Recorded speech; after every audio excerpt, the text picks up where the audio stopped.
3 ways to detect a narcissist. Number 1, idealization.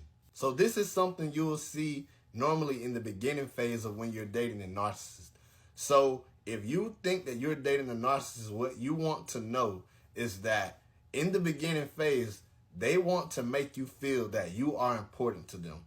Their idealization is really them putting you on a pedestal in whatever kind of manner they may do. So it could be, for example, them saying some things like, oh, you're the best thing that ever happened to them. It could be something like along the lines of them saying, you make me the happiest, you make me the happiest person on earth.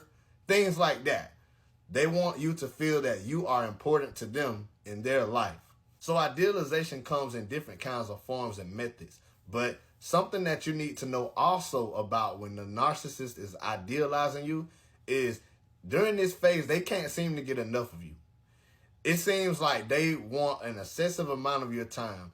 And when you can't seem to give them that amount of time that they are requiring of you, that they want from you, they're going to get mad about it. And you're going to be able to tell that offhand because they're going to have an attitude towards you. They're going to say some things like, oh, you don't love me, things like that. They're going to be saying things like that. Number 2, they require excessive admiration.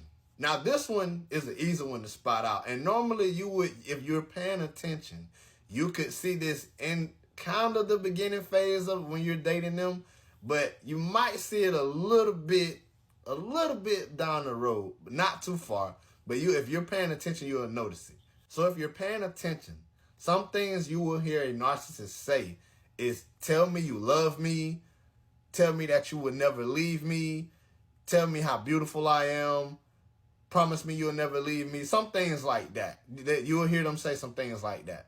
Now, the thing about this is that they will want it repeatedly. And I'm going to be honest with you, it's going to get annoying to you because it's like you shouldn't have to remind someone how much you love them. Now, granted, this is the thing about it. Now, when you're in a relationship with someone, of course, everyone wants to have some kind of attention, some kind of admiration, you telling them how beautiful they are. But it should not be excessive. That is the key word to detecting a narcissist. I'm not talking about that someone should not have admiration. I'm talking about excessive admiration. That is a red flag. Okay? That is a red flag.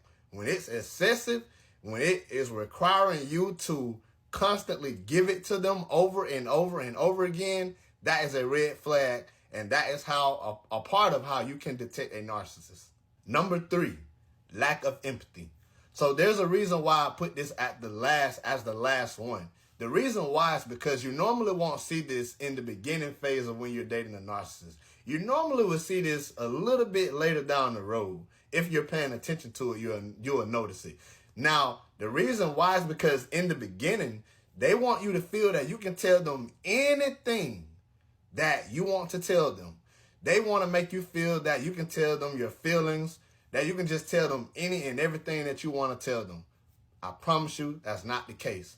I mean, you can try, but you're going to notice offhand when they start doing things to you that makes you feel uncomfortable or that makes you kind of feel like it hurts your feelings or whatever the case may be, offends you or whatever the case may be, you're going to notice that they don't really want to hear that.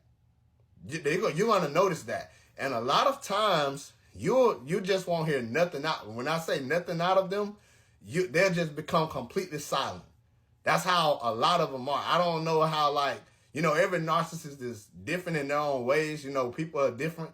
But in most cases, you'll just hear complete silence. Or sometimes you'll hear them even say, oh, here we go again. Something like they might even say it under their breath. They'll say, here we go again. They don't want to hear your feelings. Because they are not willing or unable to empathize with your feelings. So if you are dating a narcissist, my first advice to you, this is some extra stuff that I'm adding in this video. If you think that you are dating a narcissist, the first advice that I would like to give to you is find a support group. That can be even your family. Talk to your family about this. You know, don't hold this in. Talk to friends about this. Talk to someone that can relate to you, because not many people can relate to dealing with the narcissist, because not many people have dealt with the narcissist. Find some support, please. Please do not hold whatever you are holding in your heart in, because I promise you it is going to get worse and worse. If you keep trying to deal with this person alone, I promise you it's going to get worse. As you see on my page, I do free consultations to anybody that want to talk or that have any questions about what they're going through or what they have been through about narcissists. So if you want that support, I'm definitely here to support you. That is why I made this channel. I made it to spread awareness and knowledge, not to spread hatred or anger. This channel is to support others that have been through or is going through some kind of relationship with the narcissist. So please feel free to reach out. You all be easy and take care.